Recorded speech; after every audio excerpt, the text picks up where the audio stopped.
Welcome to the Instant Celebrity Maker. Today's guest is multi-book author Bill Franks. Say hello to everybody, Bill. Hey, thanks for having me.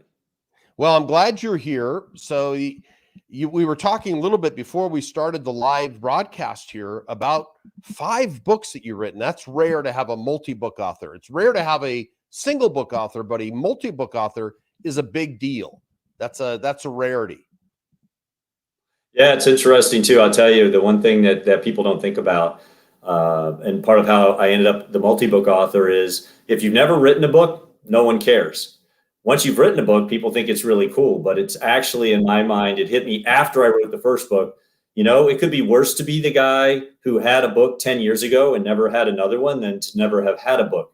So it's almost like a little treadmill. Once you get on it, you sort of have to stay on it because you need to have something fresh. So that's something I hadn't thought about when I did the first one. Luckily, I had enough content to get some more done. But when I have people come to me to ask as they're considering a new first book, I always make the point: unless you're retiring within the next 5 to 7 years, you better make sure you're ready to do another one on top on out. Because if you don't, you're going to be the guy who or lady who had a book 10 years ago, and that can actually work against you.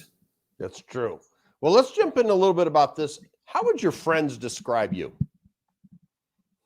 I think, they'd say I'm take things pretty seriously, and I'll always come through. If I say I'm going to do something, I do it. I think that's true at work, but I also like to have a little bit of fun. So, even whether it's with friends or whether it's at work, I like to throw some jokes in, add a little levity, especially in intense business meetings. Sometimes it can be beneficial to lighten things up a little bit. Breaks the ice. Yes. Yeah.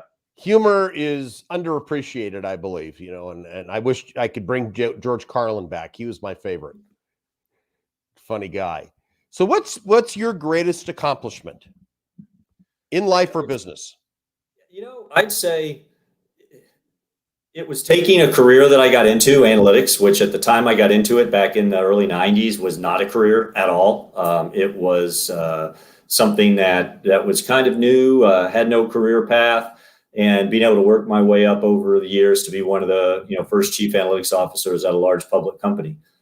So being able to navigate that, because as you can imagine, as the discipline evolved and as the opportunities for higher level roles came to be, it was always breaking new ground. So I had to keep literally defining my role multiple levels up the chain, because nobody knew what that next role should be, because there hadn't been much of a precedent for it yet. And so I think that was I've always been proud of that accomplishment, that I was able to push for the advancement and define, here's what I would do if you gave me this next level role. Here's what it would look like. Here's why it would be a benefit to the company, and this is why we need it. And multiple times as I moved up, was able to get that done. And something I encourage everyone to do. In fact, when I talk to students or people ask me for career advice, I always say, define your job. Make a job description for what you think you could do. It doesn't mean that every boss and every company will give it to you, but I had people on my teams in the past where they came to me with a job that they thought would make sense, and I said, that does make sense. Let's go do it. So you have to take some ownership and management of your own career, rather than just waiting for someone to come to you with a job description for the next promotion. Well, the word that comes to mind to summarize what you just said about you personally is you're a pioneer. You really are a pioneer, because you created that job for yourself at, was it Teradata? I think it was. Yeah. And before then, a couple other companies that got me to jobs that led into that. So I think that's true. A pioneer. I mean, even as we were going out doing analytics, and you start to, as the field started growing, I remember building the first customer segmentation models. Some of these companies never done. At one point, I did a lot of work with big national or international retailers. So, name brands like Safeway, Gap, et cetera, and helping them build some of their first models of customers using the sales history, which is now just standard stuff, right? But back then, how do you do that? How do you convince a company that it makes more sense than demographic segmentation? How do you package up materials to talk to them about it, to help sell it to them, and so forth?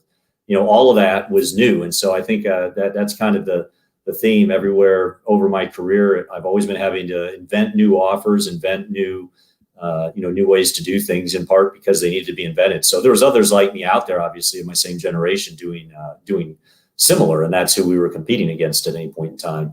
But I'm not the person who likes to sit and do the cookie cutter same project, or for the 10th time. I like to go out and say, what's the new thing? I'll go figure out how to develop and get that done, and then we can take it, do the first few, and then other people can take over, managing the ongoing repeat business for those things. Okay. What do you wish you had known when you started out?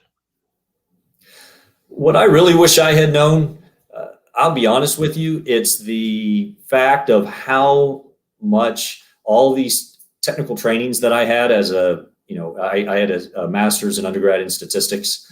So that's what I was using for the work that I did. I learned the hard way about having to translate that into more easy to understand terms for non-technical people.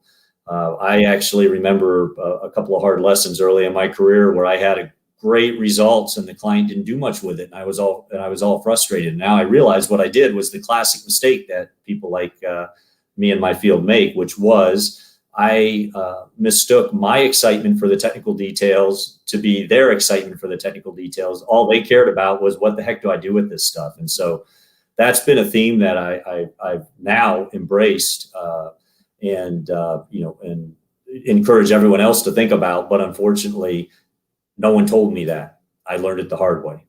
Yeah, not everybody shares the same passions, and that's just human nature. Well, that's great. You were able to identify that. And what are you curious about right now? I think I'll divide it into two things that are somewhat related. Quantum computing, which is, I think, going to be tied in with everything, including analytics and general life, because it has such a disruptive capability. But where this also ties into then is, I'm still curious about where society as a whole is going to take all of the capabilities that are suddenly becoming available, these surveillance technologies, which I'd include, things like social media apps in that, right? Our phones are surveillance devices, our TVs now. And so, the third book I wrote, the 97 things about ethics everyone in data science should know, I curated opinions from all over the industry for that book. And I think the key thing that's true these days is there's a lot of value and that you can get from having people analyze this data, but you're giving up a whole lot of privacy and you're allowing a whole lot of surveillance. And so I'm very curious about how the give and take on this is going to play out, because I do think that we're erring on allowing way too much invasive data collection and usage across both the corporate and governmental sectors. And I think by the time the general populace fully understands what they're enabling, they may not be as happy as they think they are. I've had a front row seat as this has developed, so I know what's possible. Not necessarily people are doing, but what's possible. And in my experience, when something's possible, someone will eventually do it. And so that's why I get so curious and concerned about this area, because I've seen the front end of it for many years, and I just don't think the average person sees what's coming. Okay. And what's something that you have failed at? Yeah, I think that's a really good one. I think I would tie it back to that example about what I wish someone had told me. It was, early on, putting together tremendously detailed and complete technical presentations in the early days of analytics, and then having absolutely nothing happen, and realizing that the project had failed even after all of that hard work. And that's, again, as I mentioned earlier, that's what led me to realize, I'm going about this wrong. I'm putting together the report and the details that I would consider a successful project. I'm not considering what a marketing person or a finance person who's never had any of the same training would find to be a meaningful report. And over time, then, I adapted and got much, much more successful. But those a couple of early projects where they just landed with a thud were pretty hard to take. And I still see people doing it today early in their career over and over. They land with a thud and they realize, oh gosh, that, well, if they're smart, they realize that approach doesn't work. And if they're not smart, they don't realize that, and their career pretty much stops and stalls for quite a while. I'm going to reframe this because I asked, what is it as a failure? It's only a failure if you haven't learned from it. But you learned from it and you wrote a book about it, which is going to be coming out in the spring. And so that painful experience forced action out of you to rethink it and redo it, because I don't think you're programmed for failure. I think you're programmed for success. I mean, I've known you all of 10 minutes, but my point is just how you are as your character. So you learn from it. So I don't think it's a failure. I think it was a learning experience, if I may. Well, I'll tell you, and you hit on a point. I have the book called, Winning the Room, Creating and Delivering an Effective Data-Driven Presentation. And that book actually is a culmination of all of these years of me, the hard way, figuring out how to do better presentations. And now that I came to the university, part of that was to give back, to the next generation, some of my learnings. And some of the classes I taught, their initial presentations were, just so bad, like you'd expect. And I was able to bring them along, even in a one semester class, bring them along so far. I remember thinking, this was literally just last fall, I said, I could write a book on this. I should make this a book, my next book. You're always wondering what might the next one be. And I got motivated to do it. And in a couple-week period, went from thinking about it to, calling my publisher and saying, let's go do this thing. And just as you mentioned, I just finished it about last month and approved the cover last week. I think it's due in February. Late January, early February to come out at this Awesome. point. Good luck with that. Now, my favorite question. If you could have coffee with any historical figure, someone that's in the afterlife, who would you choose and why? That's an interesting one. My favorite question, buddy. Yeah. Can I pick one from historical impact on society and one from just an interesting character, or do I have to? Yes, you can. This is your interview. Okay. So I'd say, from an interesting character, I'd love to sit down with Escher, the artist who did the math. I call it math-based art with all the perspective. In fact, the picture behind me is not an Escher. It's an actual photograph, but has a very Escher-esque feel. I've got a couple Escher posters up in my office. I'm not familiar with him. Who is he? Escher, Escher. If you go look him up, I guarantee you've seen some of his paintings. He has his one most famous painting is where there's like a hand coming up out of a table and it's drawing itself. And he does mind tricks with perspective. So he draws things that look to be 3D staircases that turn in on themselves. Yeah. Yes. Okay. Interesting. And so at the time he did it, that was, he was doing that literally by hand, no computers, no help. He had to hand draw these, and it wasn't something that had been done. So I'd just be curious to learn from him, how did he decide to get into that and what led him to it? Because I think I always talk about art and science having a very tight linkage, and he's an early example, came from the art side into the science. But it can go both ways. So there'd be him. And I think from a historical perspective, I'd love to have coffee with Ronald Reagan. I think he's I always liked him.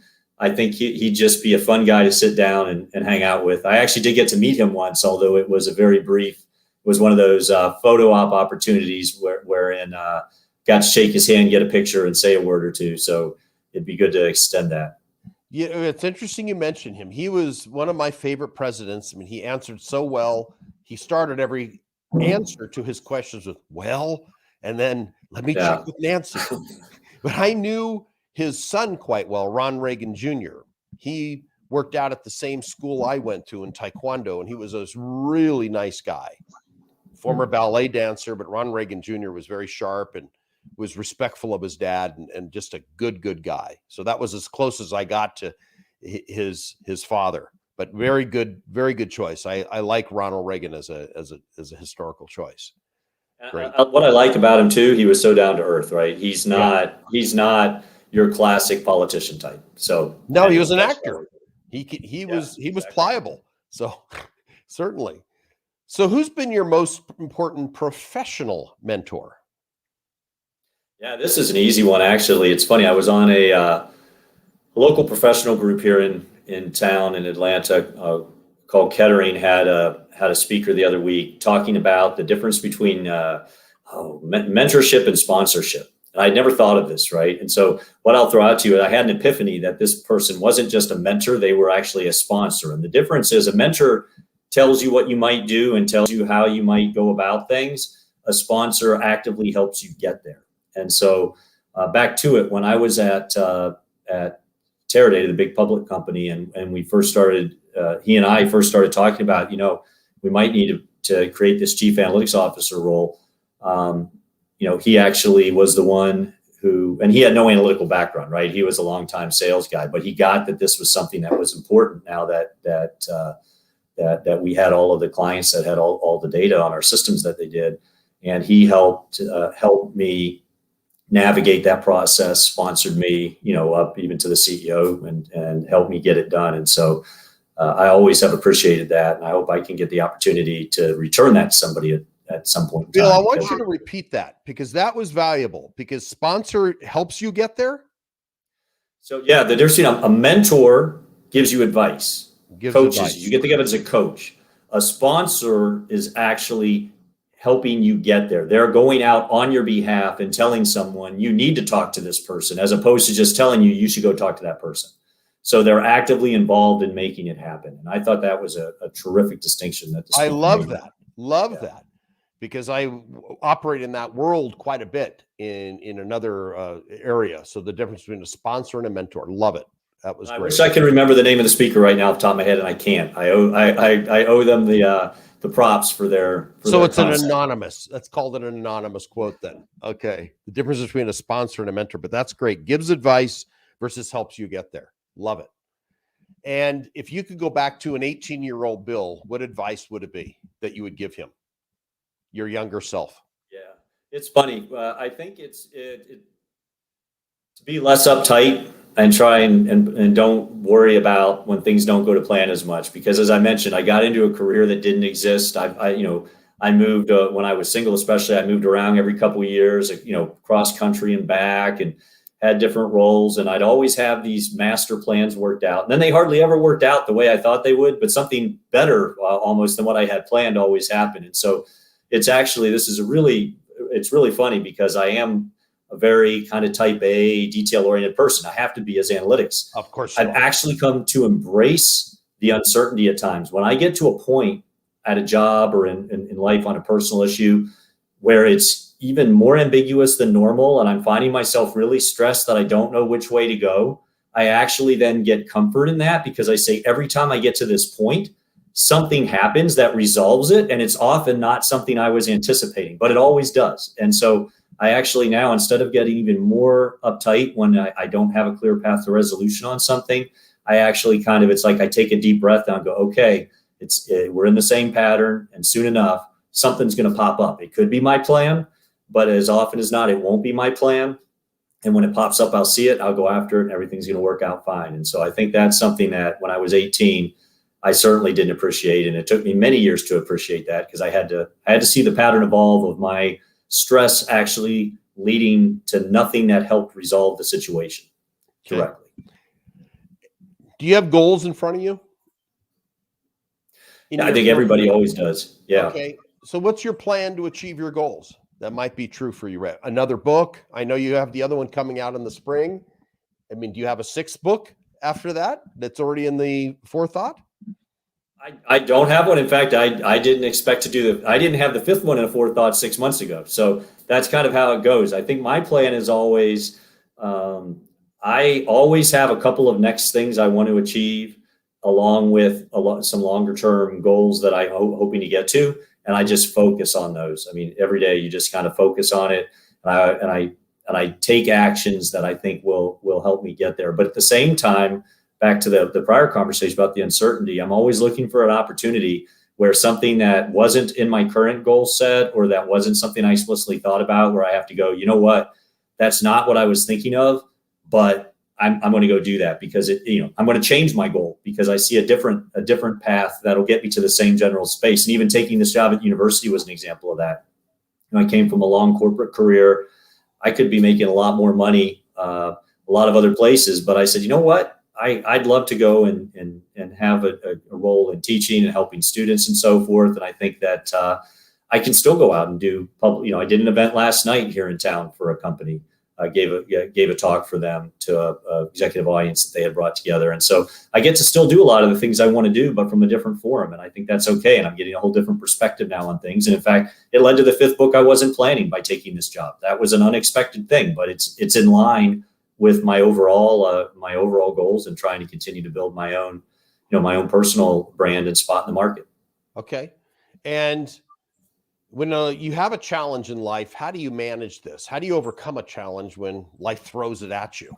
I mean, we know about rearing the ugly head. Yeah.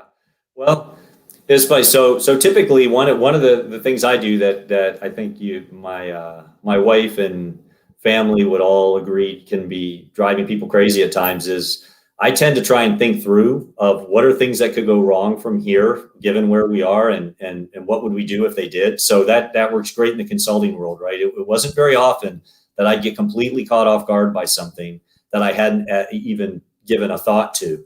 Doesn't mean it was easy to resolve, but at least I'm almost wasting energy pre-thinking of mitigations to problems that don't exist, which we won't debate the psychological benefits or lack thereof of that approach. But the point is that I tend to try and think through what challenges might be coming. So I'm a little more prepared, but once one comes, even if it is unexpected, I sit back, take a real rational, logical view of it. That's what I do for a living. I'm like, all right, given that this problem's popped up, what's the best path from here? Right. I'm kind of in a sunk cost. I can't worry about the fact that what if I had done the maintenance and the car didn't break down? The car's now broke down. I'm stuck somewhere. What's the best path forward from here? And I think that's the thing is you just have to focus on, okay, it's a problem. With a rare exception, I should say, your problem will get resolved and it will pass. And in 6 months or a year, barring the major things like you're diagnosed with cancer or something, it'll be a non-issue. So I just try and do my best to keep calm, think through what can I do, and then go after that plan. Okay. And what's one question you wish I had asked? Boy, I think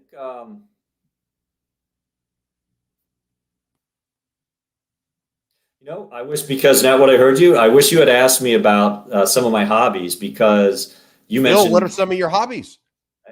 Well, I was going to say, so I've always been, I played soccer for 30 years. And I've recently gotten in, running was banging my knees up. So I've gotten into biking, swimming, doing, trying to do more distance rides and triathlons. But one of the things I did for a number of years when my children were younger, and my wife did it too, we all went and did Taekwondo together. So you mentioned your Taekwondo days. We all went in and to bring a couple of these themes together. This is a true story. At our very first, I think we were getting promoted from white to yellow belt. We did our board break and all, and the head of the school, as part of that conversation, as part of the award ceremony, talked about how of everybody who starts at a white belt, only 3% make it to black belt, and only some really small percentage make it to 2nd degree black belt. And in the car on the way home, I said, do you know what the worst moment of that was for me?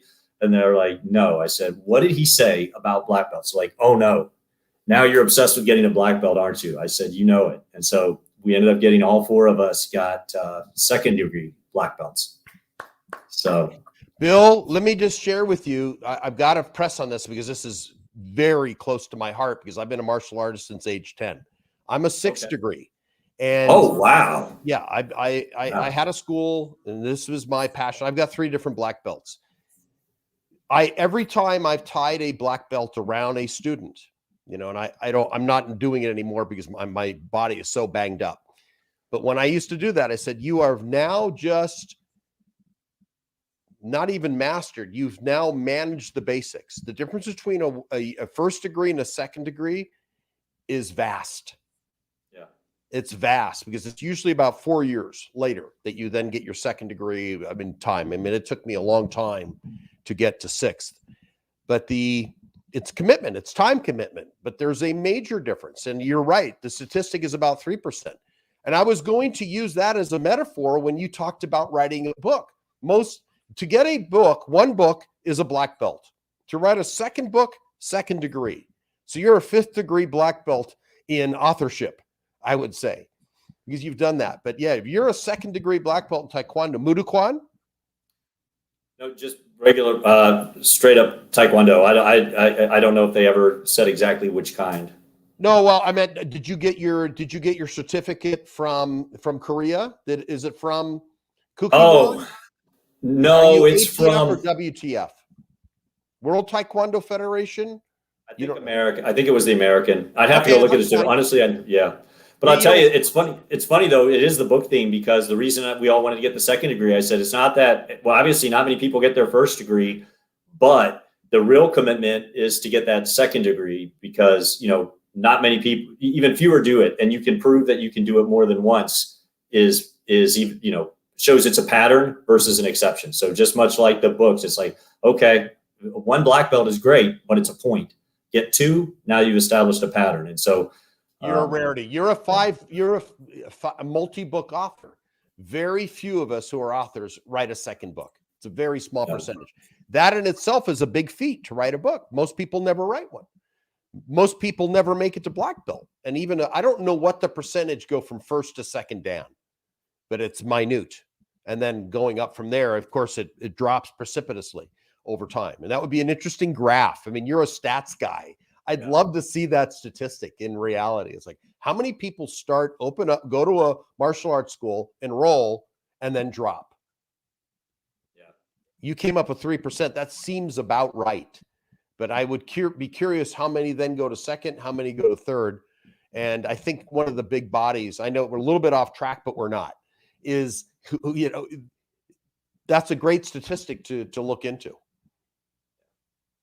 Yeah, it's funny. I guess I did. Obviously, we hadn't talked enough to know that we had that mutual interest. It's rare because there's not a lot of people who do. I mean, there are a lot of people who do Taekwondo, obviously, but I mean, it's not something that comes up every day when you bump into people and you find out you both did it for many years. No, and I've employed all of those teachings into my life.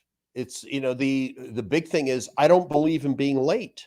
I get unnerved about tardiness because in my school, my first instructor was Chuck Norris. And then shortly after I got my yellow belt, he sold the school to my then master, whom awarded me my first black belt, named Jun Chong was his name. I've got to always give him credit. Chuck stepped out and found Hollywood. We're going back to 1974 when I got involved with Taekwondo.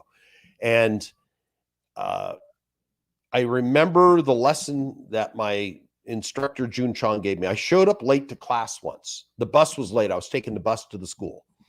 And he kicked me in the stomach and he says, Mitchy, you, Korean accent, you never disrespect Master Chong again. He kicked me in the stomach. And I remember the pain associated with being late. And since that point, from a 14-year-old kid till today at 61, I don't believe in being late because it's disrespect of the other person. And that was a lesson, one of the big takeaways. Many. I mean, we could talk probably for the next hour about the lessons we learned in Taekwondo. And, 6 nose breaks. I mean, I used to be handsome, Bill, and, stuff happens when you get punched a lot. Yeah, the sparring can be a little bit brutal. Oh, yeah. And I competed and loved it. And it was just a game changer. I mean, I've got to have knee replacement at some point because my leg's been operated on 8 times. But I wouldn't change anything. It was such a big part of my life. And we could probably banter just about that experience and how all the different metaphors of Taekwondo, what we learned. Yeah. And that's how I knew Ron Reagan Jr.'s son. Yeah, that's how it came up. You mentioned that earlier. That's what put in my head. Yeah. Yeah, he taught me how to get down in the splits because of what he had learned in his ballet background. I mean, he could do the splits just cold, go right down, ballet split, bang. I can do that today, still at 61 because of what I learned from Ron Reagan. Wow, that's impressive. I got to tell you. I'm not getting anywhere near a split right now. Well, just practice. You just, if you do it, you maintain it, and you could get it back probably in a month or two. You get it back. I mean, I don't know if you're still practicing anymore. No more. Yeah, well, it's a young man's sport, unfortunately. So how can I support you in what you're doing? Help you push some of the books when the book comes out again? Because I do believe the one that about how to present data effectively in a presentation style is such a niche market. And I'm so excited to hear that because most people put up bar graphs and start talking and using a laser pointer. It's like, oh my God, can I go to sleep now? Yeah, I think that would be. I mean, that would definitely be one thing. If I get you a copy as it comes out, and if you like it, and you're willing to support it and promote it, because I think it We'll do applies. another interview, Bud. We'll do Yeah, another well, interview. yeah, and I Absolutely. think also I've got the book. I've got the book targeted. While I use some analytically based examples because that's my background, it applies across the board. Anyone presenting information, right? So you could be a chemist who's done some experiments. You could be an engineer who's developed some structure drawings based on some of the math and engineering work that you've done. I mean, all of these things are data, and in the business world, of course, everybody's presenting data. It's not just the hardcore analytically trained people like myself. Business people are just running reports and then presenting summaries of those reports. It's all the same concepts, though, because it's about getting that information across effectively. So, yeah, I think it's something that I'm hoping will really get some attention from both industry and academia. Well, you're perfect because you've learned through multiple book programs, multiple book offerings, and marketing plans. Everything is marketing when it comes to the publishing industry, and the publishers we know don't really do that. They distribute. They'll edit and distribute, but they don't market. So I'm happy to help you because I believe in the topic that you're talking about, and I always help a fellow black belt. So that's yeah. Well, that hits home with me. So that's great. I'm glad we were able to do that. And how's your experience been on the show today? That was fun. I always love chatting. So, I like the interactive chats and so many of this style of thing that I do on a day-to-day basis tend to be more focused purely on analytics. But you coming from a different perspective, we talked about some different things. So it's fun to have to come up with some answers to not the same questions I'm used to. So Great. And what's your final word, Bill? What are your parting words? You can do more than one word, by the way. yeah.